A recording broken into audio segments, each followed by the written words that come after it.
तीन दामाद की सास पार्ट 1। कावेरी जी के पति का देहांत हुए काफी वक्त हो गया था। कावेरी जी की 3 बेटियां थी, ईशा, मोहिनी और सुहाना। तीनों ही काफी होशियार और नौकरी करने वाली थी, लेकिन उन तीनों से कावेरी जी इतना प्यार करती थी कि उनकी शादी की उम्र होने पर भी उन्हें पराए घर भेजने का उनका मन ही नहीं हुआ। अरे तुम तीनों मेरे कलेजे का टुकड़ा हो। जब भी तुम्हारी शादी के बारे में सोचती हूँ ना, बड़ा डर लगता है। सही कहती हो मम्मी, हम भी आपसे बहुत प्यार करते हैं। हाँ, मम्मी पापा की जाने के बाद अब बिल्कुल अकेली हो गई हैं। और मम्मी, अगर हम तीनों शादी करके चले गए तो आपका ख्याल कौन रखेगा? लेकिन अपनी खुशी की वजह से मैं तुम तीनों को बिना शादी के भी तो नहीं देख सकती ना बेटा। समाज के हिसाब से देखे तो ये भी गलत होगा और मैं ऐसा कुछ नहीं चाहती। लेकिन तुम तीनों से दूर होने के बारे में सोचती हूँ तो अजीब सा लगता है। लेकिन मम्मी, हम आपको इस तरह अकेला छोड़कर नहीं जा सकते। एक काम करते हैं मम्मी, शादी के बाद ना आप मेरे साथ मेरे ससुराल में चलना और मेरे साथ ही रहना। अच्छा, और तेरी सास मुझे रहने देगी तेरे ससुराल में? अरे बेटा, वहाँ ऐसा नहीं होता।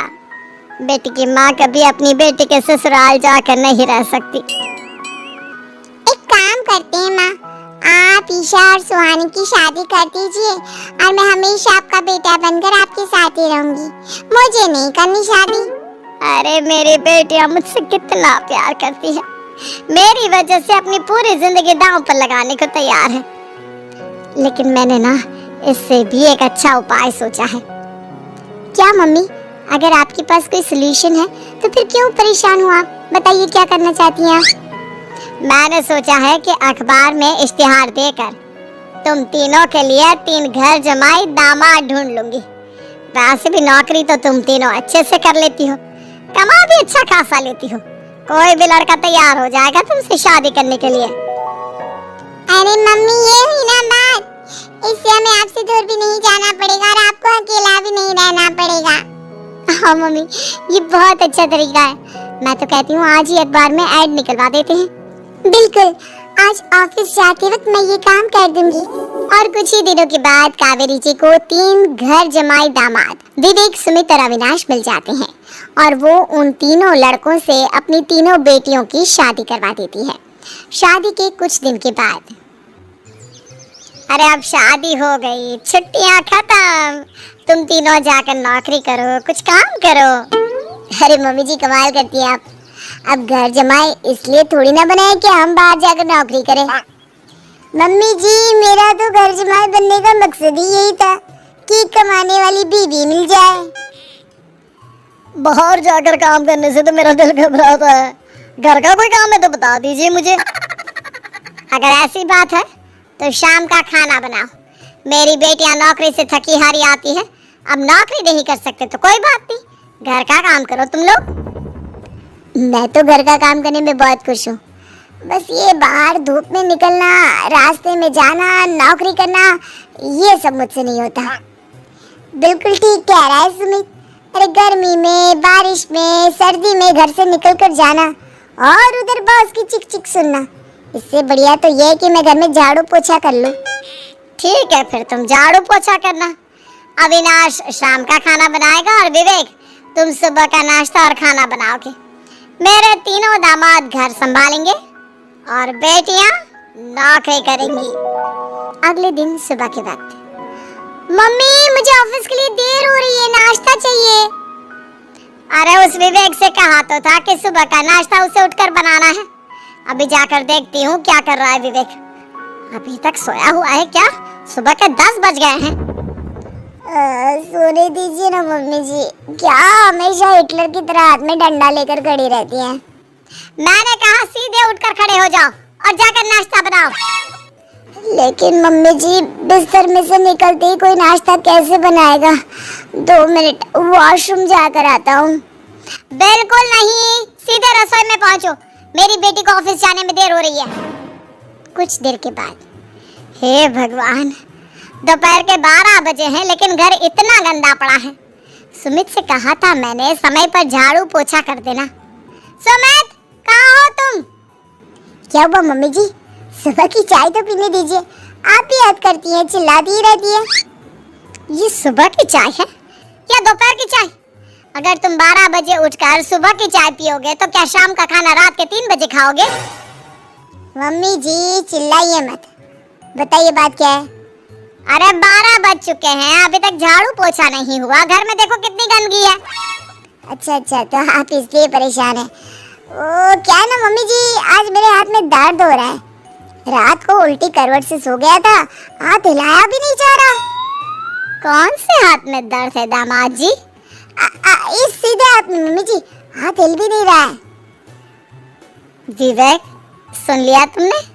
सुमित के हाथ में इतना दर्द है कि बेचारे का हाथ भी नहीं हिल रहा।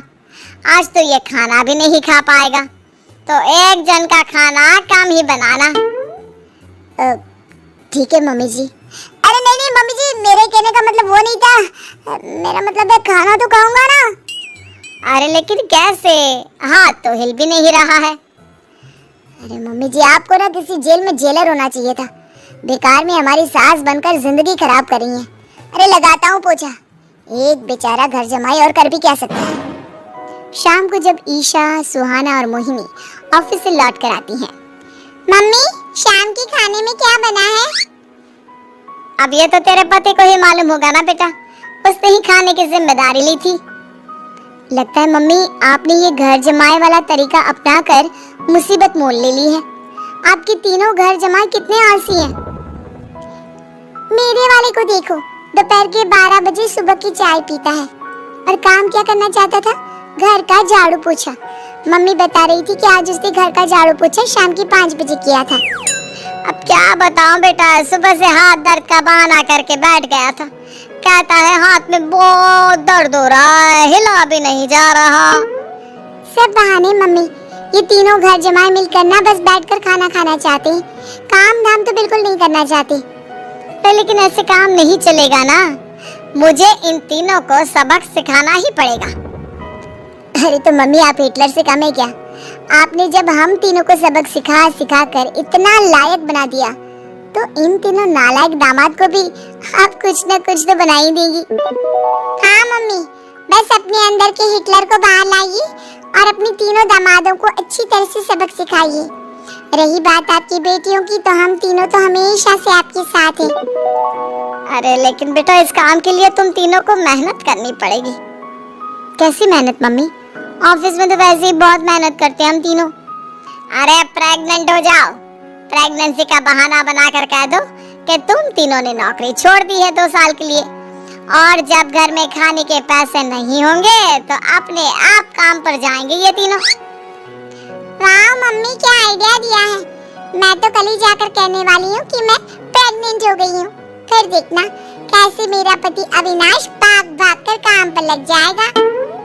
और फिर 2 दिन के बाद, सुमित मैं ना प्रेग्नेंट हूँ और इसलिए अगले 2 साल के लिए मैंने अपनी जॉब छोड़ने का फैसला ले लिया है।